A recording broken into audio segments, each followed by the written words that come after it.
하나님의 말씀은 디모데후서 2장 14절에서 26절 말씀입니다. 디모데후서 2장 14절에서 26절 말씀을 한 절씩 교독하시면서 말씀을 받겠습니다. 너는 그들로 이 일을 기억하게 하여 말다툼을 하지 말라고 하나님 앞에서 엄히 명하라. 이는 유익이 하나도 없고 도리어 듣는 자들을 망하게 함이라.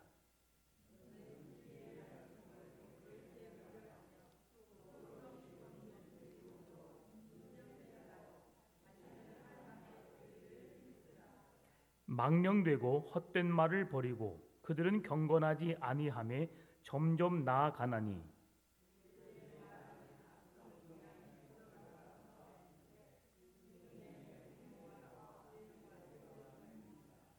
진리에 관하여는 그들이 그릇되었도다. 부활이 이미 지나갔다 하므로 어떤 사람들의 믿음을 무너뜨리느니라.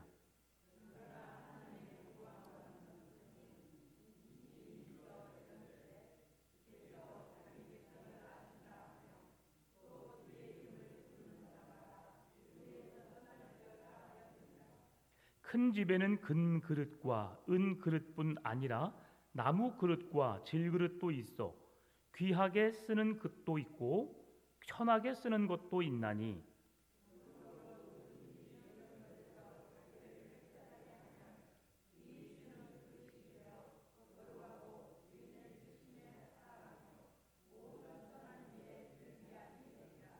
또한 너는 청년의 정욕을 피하고 주를 깨끗한 마음으로 부르는 자들과 함께 의와 믿음과 사랑과 화평을 따르라.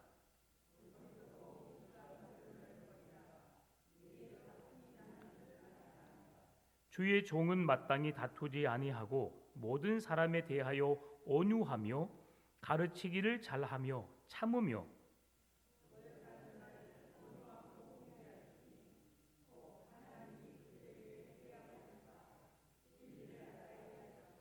같이 읽습니다. 그들로 깨어 마귀의 올무에서 벗어나 하나님께 사로잡힌 바 되어 그 뜻을 따르게 하실까 함이라. 아멘. 네, 오늘 우리가 함께 나눌 말씀은 귀히 쓰는 그릇입니다. 그릇. 오늘 20절, 21절에서 우리에게 주는 말씀, 큰 집에는 금 그릇도 있고 은 그릇뿐 아니라 나무 그릇, 질 그릇도 있다. 그런데 귀하게 쓰는 그릇도 있고 천하게 쓰는 그릇도 있다라고 하는 거죠. 여러분 집에 그릇이 많이 있으신가요? 네. 그릇을 다 쓰세요? 네. 여러분 그릇이 대부분 그렇습니다. 좋은 그릇이라고 아낍니다. 그래서 비싸고 좋은 그릇이 있는데 찬장에 그대로 진열되어 있는 그릇들이 있어요. 네, 사용하시기 바랍니다. 네, 좋은 그릇부터 쓰십시오. 네, 그러지 여러분 마음이 즐겁지 않습니까? 네, 한편으로는 이런 그릇이 있어라고 하면서 나는 이런 그릇이 있어서 좋은 손님이 오면 이 그릇으로 대접할 거야 라고 하면서 그 그릇을 준비하신 분도 계실 겁니다. 예, 그릇이 어떤 그릇이 좋은 그릇인가? 주인에 의해서 자주 사용되어지는 그릇이 좋은 그릇입니다. 그 그릇이 볼품이 없고 또한 누가 보기에는 망가져서 버려야 될 것 같은 그릇일지라도 그 주인은 그것을 늘 사용하면서 즐거워하고 행복하다면 그 그릇은 주인에게 매우 귀하게 쓰임받는 그릇이라 할 수 있습니다. 여러분이 금 그릇이냐 은 그릇이냐 질 그릇이냐 나무 그릇이냐가 중요한 것이 아니라 주님의 마음을 즐겁게 하는 자, 주인의 손에 붙잡힌 바 되어서 쓰임 받는 자가 되는 것이 중요하다는 것을 말씀을 드립니다. 오늘 본문의 말씀을 보게 되면 계속해서 거짓 교사들이 에베소 교회 성도들을 어지럽히고 있습니다. 그래서 거짓 교사들과 디모데의 사역, 지금 거짓 교사들이 그리고 디모데의 사역이 어떤 자가 더 하나님의 말씀 앞에 성도들을 이끌 것인가? 거짓 교사들은 성도들을 혼란스럽게 하고 넘어지게 하고 신앙을 떠나게 하고 반면 디모데는 그 성도들을 바르게 세워가고 말씀 앞으로 이끌어가고 하나님의 손에 쓰임 받는 그릇이 되게 하기 위해서 그들을 권면하고 사랑하고 온유함으로 참아내는 그런 모습을 오늘 보여주고 있습니다.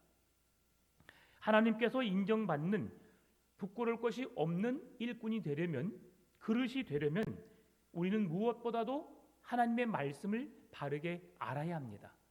하나님께서 말씀하신 하나님의 뜻이 무엇인지 분명히 알 때에 우리는 그 뜻을 따라 행할 수 있는 거죠. 서울로 가라고 말하는 것을 듣지 못하면 우리는 다른 곳으로 갈 수밖에 없어요. 목적지를 우리가 알지 못하기 때문이죠. 여러분의 목적지는 어디입니까? 영원한 천국 본향이 되는 줄 믿습니다. 그 천국을 향해 나가는 여러분들은 목적지가 분명하게 정해져 있기 때문에 그 목적지에서 벗어날 일은 전혀 없는 거죠. 왜요? 내가 가야 할 목적지가 분명히 있기 때문이죠. 여러분 예배 끝나고 집에 가시면 여러분 집으로 들어가십시오. 네, 그것은 내가 가야 할 목적지인 거죠. 네, 다른 곳에 가면 큰일 납니다. 네, 그러면 병원 가서 진료 받으셔야 돼요. 네, 그래서 건강하게 우리가 행함이 없는 믿음은 성경에서 죽은 믿음이라고 하거든요. 그래서 성경을 알아야 하고 아는 만큼 우리가 행해야 하고 그 행하는 것이 그리스도의 삶이 되어야 하고 그렇게 행하는 것들을 통해서 하나님이 영광 받으시고 하나님이 나를 사용하시는 그릇, 이것이 오늘 본문의 핵심입니다. 그러면 먼저 바울이 믿음의 아들 디모데에게 경고와 함께 어떻게 행해야 할 것에 대한 대안을 제시해 주는데요. 오늘 본문의 14절입니다. 같이 읽을까요? 너는 그들로 이 일을 기억하게 하여 말다툼을 하지 말라고 하나님 앞에서 엄히 명하라. 이는 유익이 하나도 없고 도리어 듣는 자들을 망하게 함이라. 아멘. 14절에서 너는 그들로 이 일을 기억하게 하여라고 말하고 있죠. 이 일은 11절에서 13절에서 말씀해 주는 말씀을 이어서 말씀하는 겁니다. 미쁘다 이 말이요 우리가 주와 함께 죽었으면 또한 함께 살 것이요 참으면 또한 함께 왕노릇 할 것이요 우리가 주를 부인하면 주도 우리를 부인할 것이요 우리는 미쁨이 없을지라도 주는 항상 미쁘시니 자기를 부인하실 수 없으시리라.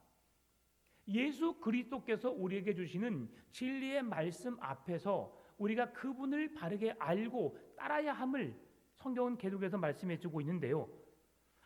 이 상황 속에서 부활이 없다라고 주장하는 자들이 있었습니다. 부활이 없다라고 하는 사람들은 사두개인 또한 오늘날의 영지주의자들이라고 할 수 있습니다. 그들은 부활이 없다. 왜 부활이 없느냐? 육신은 악하고 더러우며 특별히 영혼은 순결하고 영원하다고 생각했습니다. 그렇기 때문에 영혼만 부활할 뿐 육신은 썩어져 없어진다라고 생각한 겁니다. 그래서 육체적인 부활이 없다라고 말하는 거죠. 영혼의 부활만 있다. 이것이 영지주의자들의 생각이고요. 그래서 특별히 구원받을도 우리가 한 번 구원받은 것으로 인해서 우리가 완전해졌기 때문에 우리의 행위를 아무렇게나 해도 된다. 그렇게 해도 우리는 구원을 받았기 때문에 구원에서 벗어날 수 없다라고 말하는 사람들이 구원파입니다. 여러분 그래서 조심해야 되는 거죠. 주님은 오늘 우리의 삶이 하나님 앞에서 부끄럽지 않는 삶이어야 오늘 우리의 삶이 예수 그리스도가 나의 주님 구원자라는 것을 고백하는 삶이어야 내게 구원이 주어진다는 것을 분명하게 말씀하셨습니다. 오늘입니다. 오늘. 내가 어제까지는 새벽 기도를 드리고 금요 철야를 하고 막 뜨겁게 기도하고 내가 어떤 세상이 있다 할지라도 내가 주를 부인하지 않을 것 같은 간절한 믿음이 있었지만 오늘 내가 마음이 냉랭하고 주님을 사모함이 없고 예수 그리스도가 하나님의 아들이심이 믿어지지 않고 그런다면 믿어지지 않는 믿음으로 인해서 그 사람은 그 믿음이 변절됨으로 구원을 잃을 수 있다는 사실이에요. 그래서 여러분 하나님이 여러분을 선택하셔서 구원받은 자로 부르셨지만 우리가 그 믿음으로 고백하지 않으면 그 구원을 잃어버릴 수도 있다는 것을 우리가 간과해서는 안 된다는 것이지요. 그래서 바울은 이단들을 조심할 것이고, 왜냐하면 우리의 영을 죽이기 때문에. 잘못 가르치는 교사들, 영지주의자들, 부활이 육신의 부활이 없다고 주장하는 그들을 거슬려 그들과 함께 하지 말고, 또 그들과 말다툼도 하지 말고, 오히려 단순한 싸움이 아닌 그 말다툼은 상당한 큰 싸움이 될 것이기 때문에, 그리고 그 싸움을 지켜보는 사람들은 그것을 보면서 썩 좋게 여기지 않기 때문에. 지금 여러분 우리나라의 현실을 보시면 좀 알 것 같습니다. 광화문 광장에, 아니면 어디 용산동에, 그리고 아니면 어디 전국 각지에 많은 인파들이 몰려 있습니다. 그런데 요즘에 좀 두드러지게 TV에서 보도되는 것들이 뭐냐면 교회입니다. 여러분, 그들이 좋은 교회이든지 나쁜 교회이든지 지금 사회적인 시선에서 들려지는 소식들은 교회가 왜 저 모양이야입니다. 왜 목사가 저래입니다. 여러분, 그것은 그들로 인해서 수많은 교회와 수많은 건강한 목회자들이 어떻게 되는 거예요? 그것으로 인해서 지탄을 받고 있는 거예요. 어려움을 겪고 있는 거예요. 그러면 우리가 세상 사람들에게 그것을 변론하거나 그것을 이해하기 설명하기 위해서 말한다면, 그것을 좋게 여길 사람도 있을 뿐더러 아니면 좋지 않게 여길 사람도 분명히 있습니다. 그러면 나는 좋은 마음으로, 선한 마음으로 이해시키기 위해서 했던 시작이 나중에는 어떻게 될 수 있어요?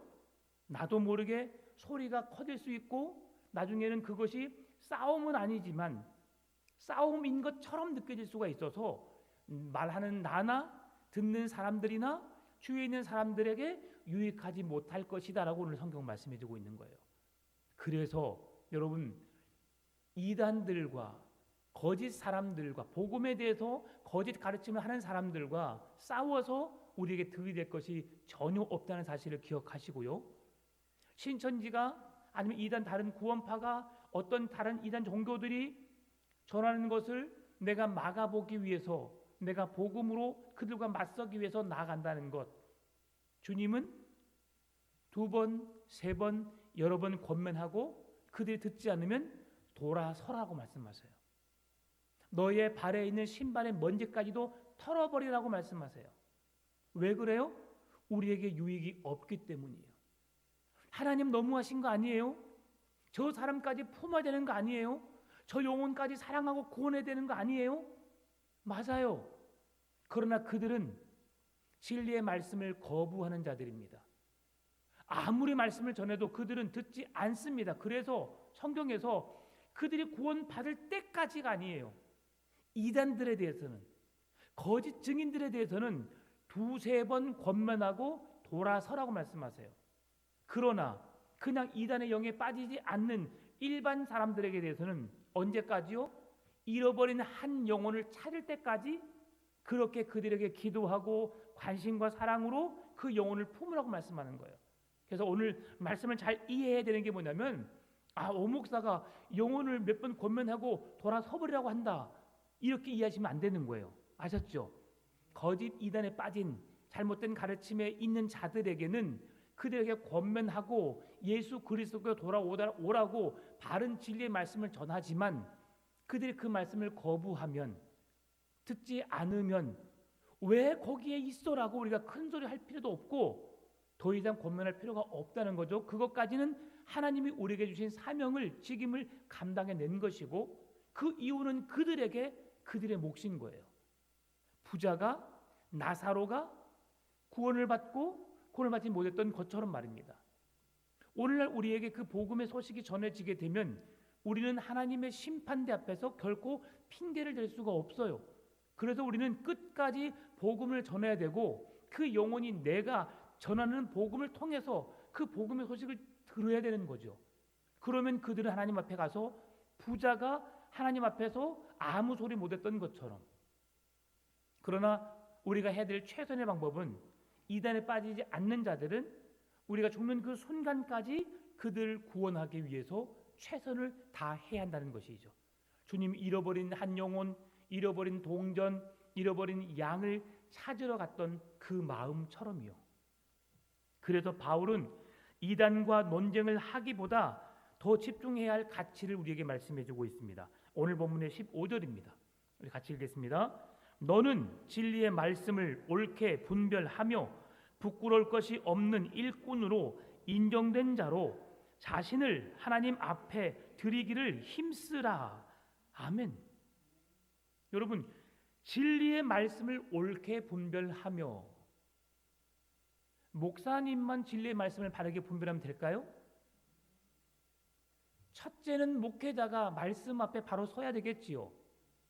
그리고 그 말씀을 바라보는 모든 성도가 말씀을 바르게 알아야 합니다. 여러분, 제가 계속해서 말씀을 읽으라고 말씀을 드리죠. 제가 왜 그럴까요? 할 일 없으니까, 여러분들에게 집에 있으면 무력하니까 뭔가를 행할 일을 주는 걸까요?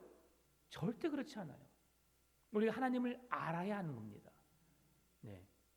그래야 성경을 통해서 우리가 하나님을 보여주신 이 세상의 최고의 하나님을 알 수 있는 가장 귀한 책 뭐예요? 성경이에요. 예. 성경에서 우리가 구약에 하나님이 우리에게 율법을 주셨지요. 모세에게 10계명을 주셨어요. 하나님께서 하나님을 향해 지키라 하는 말씀이 4가지, 1, 2, 3, 4계명, 그리고 5, 6, 7, 8, 9, 10은 사람이 이 세상을 살면서 지켜야 할 계명을 주셨어요. 그 계명 속에서 신약 성경에서는 우리가 그의 말씀을 따라 살아갈 수 있는 그 기준을 주셨어요. 그게 바로 주기도문이에요. 하늘에 계신 우리 아버지요, 하나님을 위해서 3가지, 이 땅에 살아가면서 우리가 행해야 할 3 가지를 주기도문을 통해서 말씀해 주셨어요. 그리고 구약 성경과 신약 성경의 핵심을 우리에게 축약해서 하나님이 우리에게 주신 대강령이 있어요. 너희들이 지켜야 할 강령이니라고 말씀하신 게 있어요. 그게 뭐냐면, 하나는 하나님을 사랑하는 것이고, 2번째는 내 이웃을 내 몸처럼 사랑하는 것이다. 그래서 성경을, 구약 성경과 신약 성경을 압축하여서 아유 진행만 빼게 되면 하나님을 사랑하고 이웃을 사랑하는 것으로 축약될 수 있어요. 이게 성경의 진리입니다. 하나님이 세상을 이처럼 사랑하사 독생자를 주셨으니 누구든지 저를 믿는 자마다 멸망하지 않고 영생을 얻게 하려 하십니다. 이게 하나님이 이 땅에 오신 이유예요. 인간을 구원하시기 위한 놀라운 계획이시죠.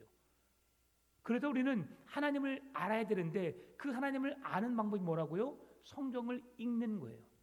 말씀을 듣는 거예요. 여러분, 인터넷 보게 되면 안식일 교회에서 주는 설교 내용들이 있어요. 그것은 다른 설교와 다릅니다. 여러분, 딱 구별된 게 뭐냐면, 성화 같은 그림들이 쭉 나오면서 누군가가 해설을 해놓은 말씀들이에요. 그 말씀을 들으면 우리 목사들도 분별력을 잃게 돼요.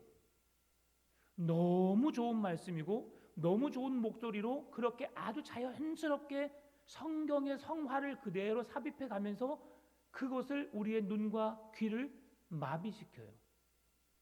그러다 보면 그 말씀이 귀에 익숙하게 되는 거죠. 그래서 우리가 유튜브를 들을 때도 조심히 들어야 된다고 말하는 거예요. 혹 여러분 중에 그런 그림이 있으면서 계속 그림이 넘어가면서 누군가가 말하는 영상을 듣고 계시다면 이것은 안식일 교회입니다. 그러니 여러분 절대 들으시면 안 돼요. 네. 저도 그 설교를 몇 번 들어봤어요. 아, 정말 그렇구나 하고 이해될 수밖에 없도록 만들어줘요. 말도 천천히 아나운서가 나레이션 하듯이 강약 고조를 살려서 편안하게 설교해요. 정말 정말 호감이 갈 만한 설교거든요. 그런데 거기에 유혹이 있어요. 바울은 진리의 말씀을 가르치는 옳게 분별하며 부끄러울 것이 없는 일꾼으로 인정된 자로 하나님 앞에서 자기 자신을 드리기를 힘쓰라라고 말씀한다는 바울의 권면을 듣고 있어요.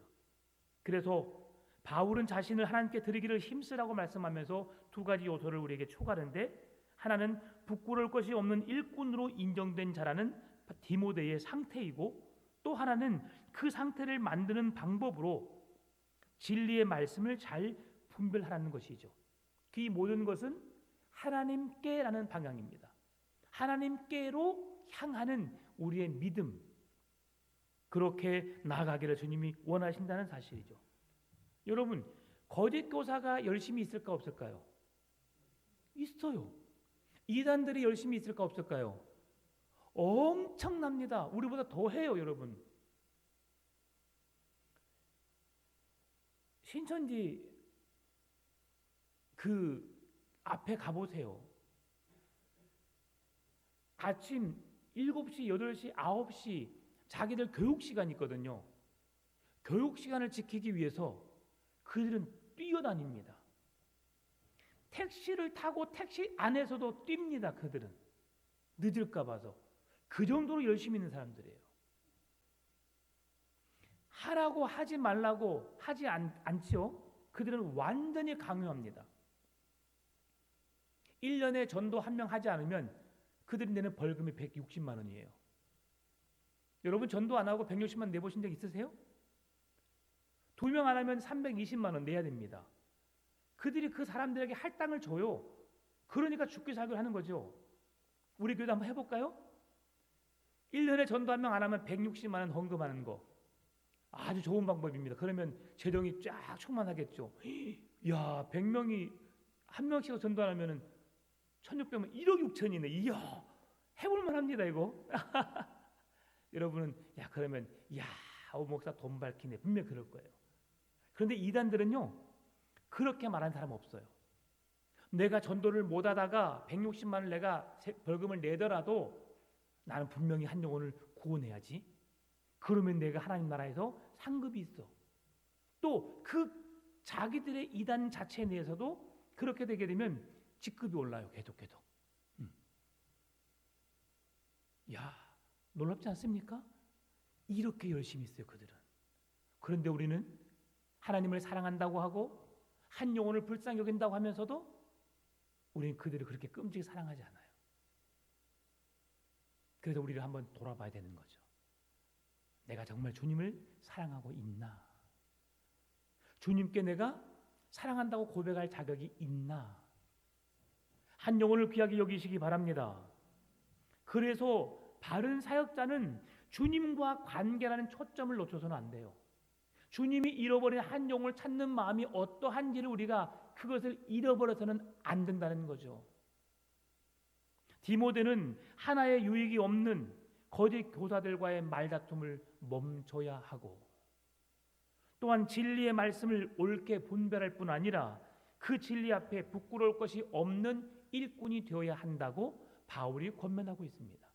여러분도 하나님 앞에 부끄럽지 않은 일꾼, 하나님이 쓰시기에 합당한 그릇이 되셔서 주님이 언제든지 쓰시길 원하실 때에 그 그릇에 쓰임 받는 여러분 되시기를 바랍니다. 에베소의 거짓 교사들은 이미 영적 부활이 일어났고 몸의 부활은 없기 때문에 방종한 삶, 그 삶을 살아도 된다. 그래서 막 사는 거예요.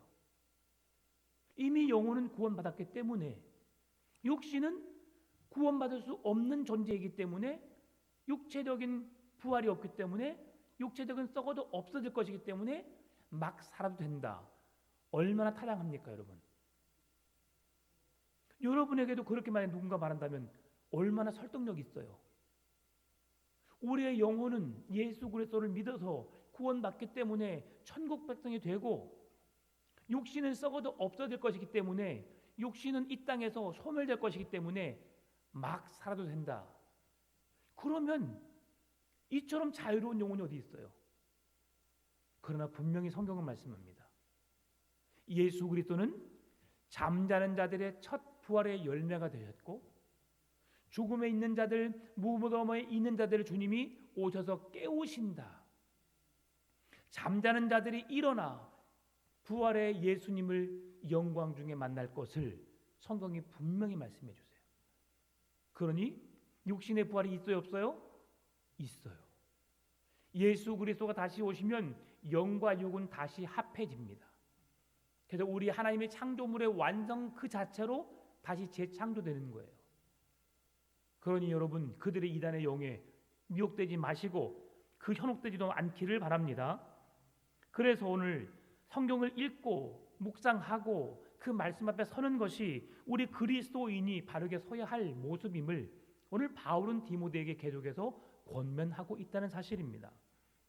그러면 신앙생활을 하고 있는 교회 성도들이, 그리고 세상의 수많은 사람들이 그 주님의 말씀을 듣고 주님께로 나아오는 일에 있어서 하나님을 바르게 알고 이해하고 그 하나님을 믿게 하는 일에 그 책임이 어디 있느냐?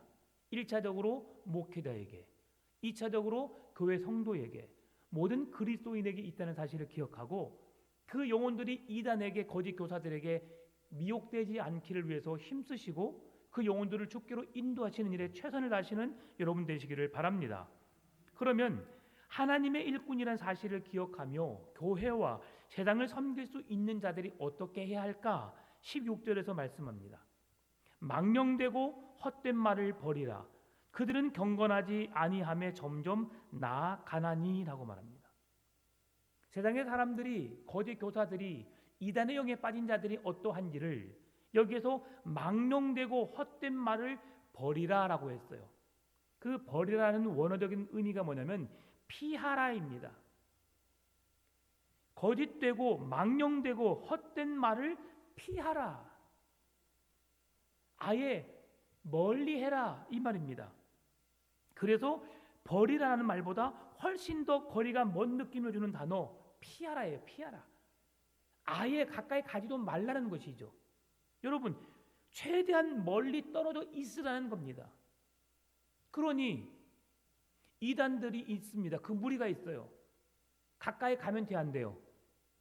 안 돼요. 가까이 가게 되면 그들의 범위 내에 있으면 전단지를 주게 되고 받게 되고 호감을 갖게 되면 이걸 버릴까? 아니 한번 읽어보지 하다가 이런 것이 있어? 라고 미혹될 수도 있어요. 아니면 지나가다가 누군가 뒤에서 똑똑똑 두드려요. 도를 아십니까? 네, 그런 사람도 있어요.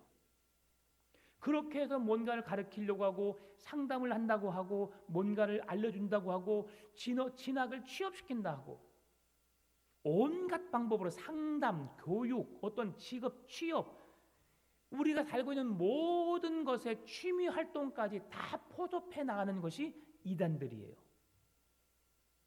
예전에는 장년부들만 전도했어요. 지금은 이제 그 대상이 누구나 다 해요. 무섭지요.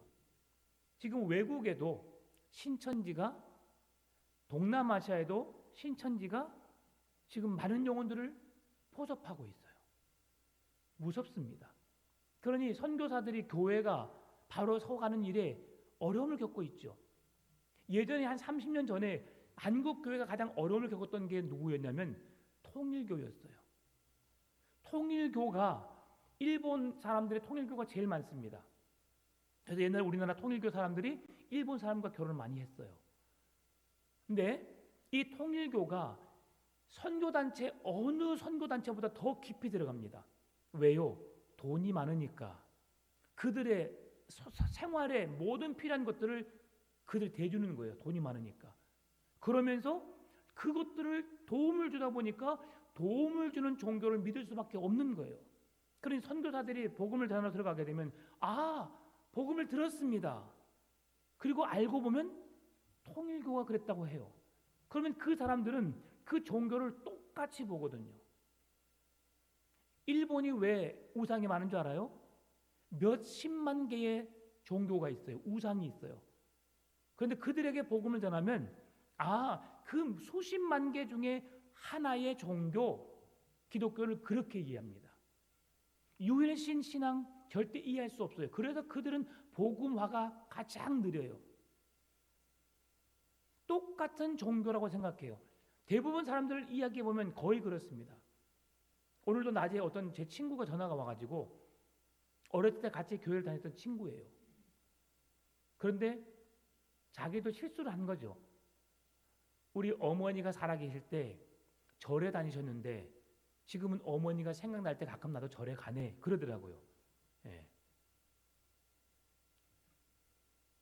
그 친구는 완전한 믿음이 아니기 때문에 절에 가는 것도 또 상황 따라 교회 오는 것도 괜찮다고 생각하는 거예요.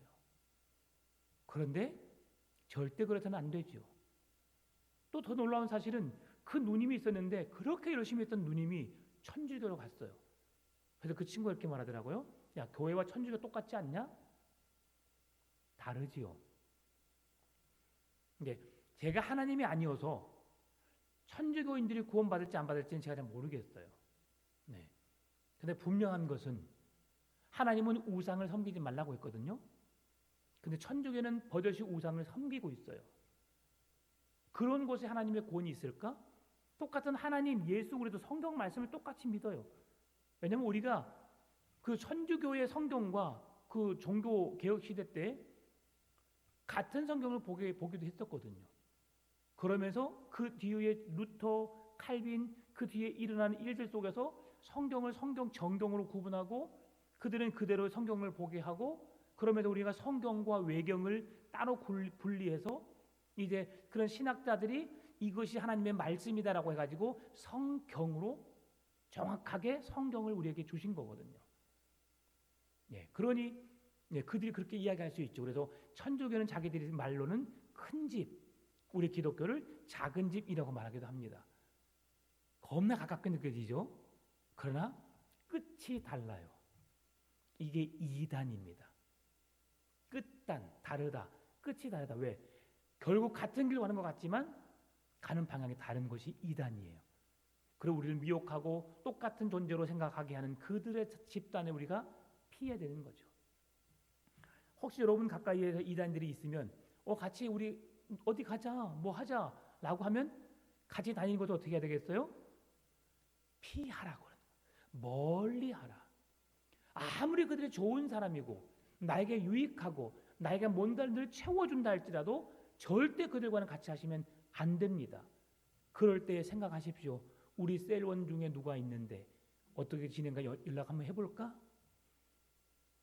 네, 오늘 우리 권사님 기도하셨죠. 우리 병약한 성도들이 우리 교회 안에 여럿 있으십니다. 오늘도 최희숙 권사님, 우리 김진수 장로님께 연락을 받았어요. 네, 머리가 심하게 다치셨는지 이렇게 살짝 몸을 일으킬 수도 없다고 합니다. 지금 현재로서는 너무 머리가 어지럽고 힘이 들어서 휠체어를 타고 이동하면 좋겠는데 그렇게 이동할 수 있을 만한 지금 모습이 아니에요. 여러분 기도 많이 해주시기 바랍니다. 네. 의식은 있으세요. 말도 잘 하세요. 그런데 머리가 어지러워서 움직임이 더뎌지셨어요. 그러나 하나님께 이번 기회를 통해서 그런 모든 근육과 신경과 세포가 다시 회복되고 살아날 수 있는 기회를 이 치료의 기회를 하나님께서 주시라고 여러분 기도해 주시기 바랍니다. 그래서 우리는 교회를 세우는 일꾼들이 어떻게 해야 되냐 이제 본론적으로 말씀이 주어집니다. 그릇, 큰 집에는 금 그릇과 은 그릇과 나무 그릇과 질 그릇이 있다. 그런데 그 그릇들은 용도에 따라 쓰여지는 그릇들이 다르다라고 하는 거죠. 접시에 국을 담으신 분이 있어 없어요? 없어요. 접시에는 반찬을 놓든지 과일을 놓든지 그리고 움푹 패인 곳에는 국을 뜨든지 밥을 뜨든지 흐르지 않은 것을 뜨지요. 네. 여러분 남편 그릇, 아내 그릇 구분된 가정들이 있으시죠? 예전에 그 무슨 놋그릇 아니면 엄청 좋은 그릇 막 금수저, 은수저 해가지고 막 아버지는 금수저 또 할머니도 뭐 금수저 이렇게 막 해놓은 데 있으시죠? 저희 때는 그랬었어요. 어렸을 때 저희 아버지 거는 파란색 숟가락, 어머니는 빨간색 숟가락, 또 할머니는 좀 더 다른 숟가락 해서 그것들은 우리가 먹어서는 안 될 것처럼 여겼었죠. 그릇도 지금도 아버지 밥그릇은 녹그릇으로 해서 되어 있는데 지금은 거의 구별 없이 드시긴 하시지만 그랬었어요. 근데 그렇게 하는데 그 그릇은 꼭 그 아버지에게만 쓰임받는 그릇이죠. 지금은 누구나 쓸 수 있는 그릇으로 잘 만들어져서 유용하게 쓸 수 있게 되었지요. 그것은 무슨 말씀이냐면 제가 늘 말씀드리는 것 중에 하나예요. 그리스도인들은 한 몸인 그리스도의 몸에 붙어 있는 지체들이다. 붙어 있는 지체 중에는 머리카락도 있고 손도 있고 발도 있다. 그 몸에 붙어 있는 자로서 그 일들을 행하지만 자기 자신을 위해서 할 수 있는 것은 없다요. 없다입니다. 손바닥이 가려워도 손바닥은 자기 자신을 긁을 수가 없어요. 손가락이 긁어줘야 손바닥을 긁을 수 있어요. 손등 가려워요. 이 손으로 할 수 있는 건 아무것도 없어요. 한다면 그냥 가서 어디 사물에다가 이렇게 긁어줄 수밖에 없는 거죠. 그러면 어떻게 하는 거예요? 왼손이 긁어주면 돼요. 그러죠. 어떻게 쓰임 받느냐?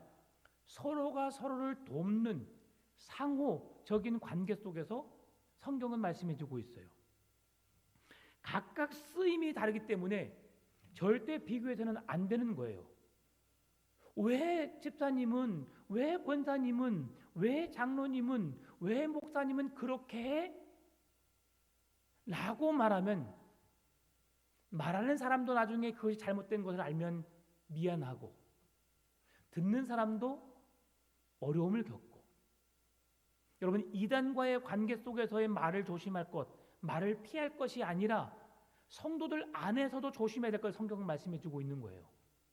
여러분 말을 조심하시기 바랍니다. 말을 아끼시길 바랍니다. 말하는 것보다 듣기를 즐겨라고 말씀하신 그 말씀을 깊이 마음에 새기십시오. 보고 그 사람이 기분 좋을지 나쁠지 아니면 내가 이걸 말해야 될지 안 해도 될지를 생각하시고 말씀하시기 바랍니다. 그럴 때에 우리가 실수하지 않아요. 비교하지 마시고 하나님이 쓰시길 원하신다면 언제든지 내 자신을 내어드릴 수 있는 그릇이 되시기를 바랍니다. 이것이 하나님 앞에서 쓰임받는 그릇입니다. 여러분 오늘 집에 가서 여러분의 그 싱크대를 한번 열어보세요. 저 높이 있는 그릇들이 몇 년째 그대로 있는가 내려다가 쓰시기 바랍니다. 그래놓고 또 그릇집에 가면 또 새로운 그릇 이쁜 그릇 있으면 어떻게 해요? 어머 이쁘다, 아이고 사고 싶다 또 사갖고 와서 어떻게 해요? 또 잘 고이 간직해놔요. 예, 쓰임받지 않는 그릇이 아니라 늘 널리 쓰임받는 그릇이 되어야 된다. 오늘 그것이 본문의 핵심입니다. 그래서 교회는 말을 조심해야 합니다. 왜 말을 조심해야 되느냐? 악성 종양처럼 퍼져나가서 결국 교회를, 성도들을 무너뜨리기 때문이에요.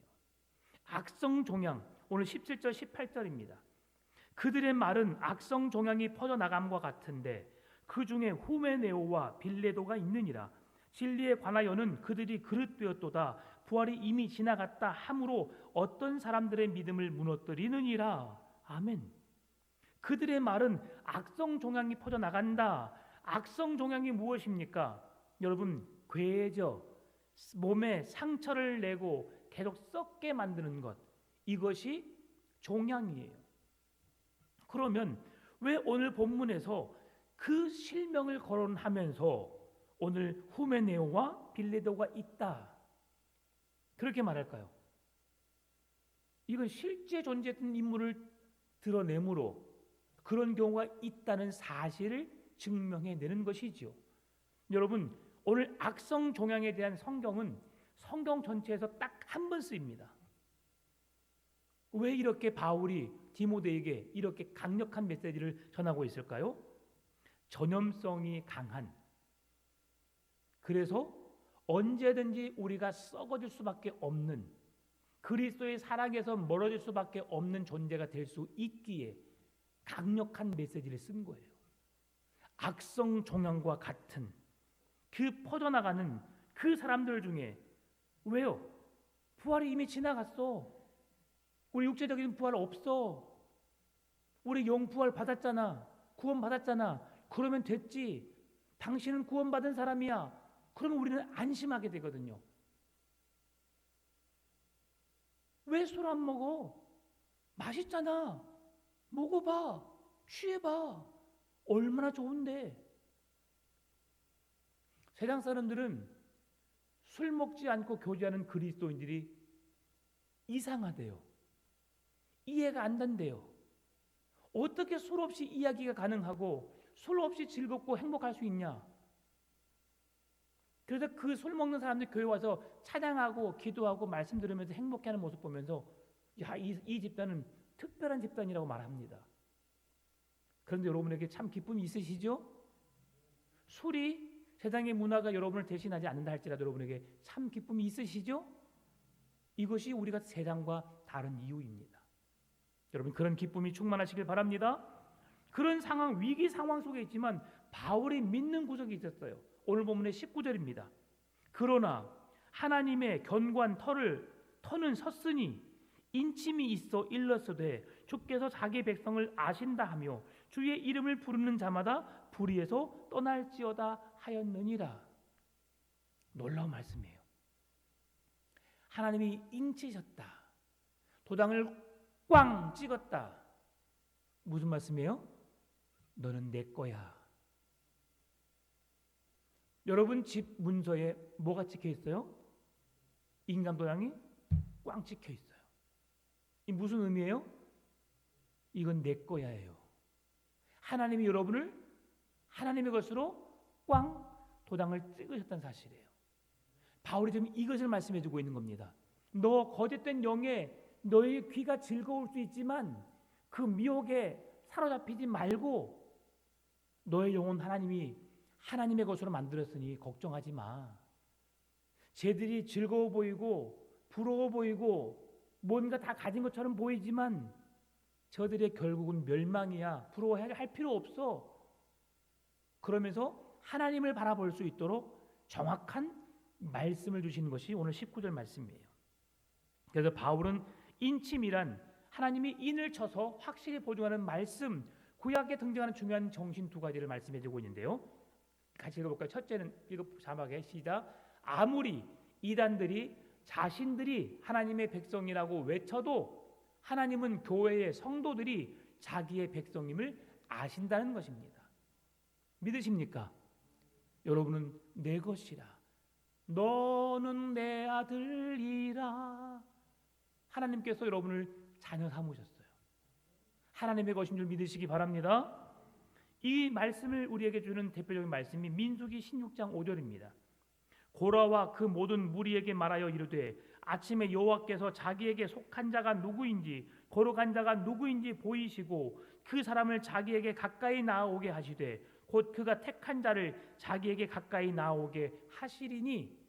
하나님은 다 알고 계시는 사실이죠. 고라의 반역 사건으로 아론과 모세를 반역하여 그들이 행하는 것들을 못마땅해 하고 왜 그들이 꼭 그 지도자가 되어야 하는지에 대한 백성들의 마음을 혼란스럽게 하는 가운데 하나님은 택한 백성들 그 중에서 누구인지를 알고 그들을 부르신다는 거예요. 세상에 수많은 사람들이 있지만 그 사람들 중에 하나님은 여러분은 내 것이라 하나님이 꽝 도장 찍으시고 여러분이 주 앞에 나올 수 있도록 여러분을 부르셨다는 사실 기억하시고 나는 하나님의 자녀야. 하나님의 아들, 딸이야. 하나님의 구원의 자리에 내 동참한 자야라고 확신하면서 믿음으로 서시길 바랍니다. 두 번째 같이 읽겠습니다. 주의 이름을 부르는 자, 즉 하나님께 속한 성도들은 죄를 미워하며 거짓 진리들을 분별하며 그것으로부터 떠나기 위해 몸부림을 친다는 것입니다. 하나님의 거룩한 백성들은, 하나님의 자녀들은 세상의 죄악으로부터, 이단의 영들로부터 벗어나 거룩한 몸부림, 하나님께로 더 가까이 나아가기 위해 그 말씀을 지켜내기 위해 노력하는 자다라고 말씀해주고 있는 것이죠. 이를 대표해주는 말씀이 이사야 52장 11절입니다. 너희는 떠날지어다 거기서 나오고 부정한 것을 만지지 말지어다. 그 가운데서 나올지어다. 여호와의 기구를 매는 자들이요 스스로 정결하게 할지어다. 우리를 죄로부터 물들게 하는 그곳에서 떠날지어다. 그곳에서 나오라. 그리고 스스로 정결하게 하라. 여러분 날마다 내 자신을 거룩하게 정결하게 하나님이 쓰시기에 합당한 그릇으로 언제든지 하나님이 쓰실 수 있도록 비어 있는 그릇, 깨끗한 그릇이 되시기 바랍니다. 여러분이 뭔가를 쓰려고 그릇을 가지러 왔는데 그 속에 뭔가 담겨 있어요. 그러면 그것을 쓰지 않고 뭘 써요? 다른 것을 써요. 그러니 우리가 죄로, 부패함으로, 세상의 정욕적인 것으로 내 안에 가득 채워져 있으면 하나님은 나를 쓰고 싶어도 쓸 수 없어요. 하나님 나 이번에 안 돼요. 못 해요. 계속 주님을 거절하면 주님은 나를 쓰지 않아요.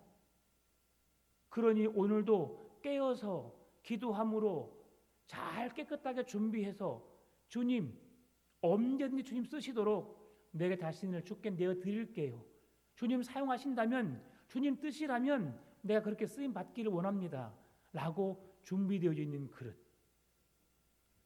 금그릇이냐 은그릇이냐가 중요한 게 아닙니다. 비어있는 그릇. 주인이 언제든지 쓰실 수 있는 그릇이 되시기를 바랍니다. 그 그릇이 되어서 하나님의 손에 귀하게 쓰임받는 여러분 되시기를 주의 이름으로 축원합니다. 참 좋으신 아버지 하나님 감사합니다. 오늘도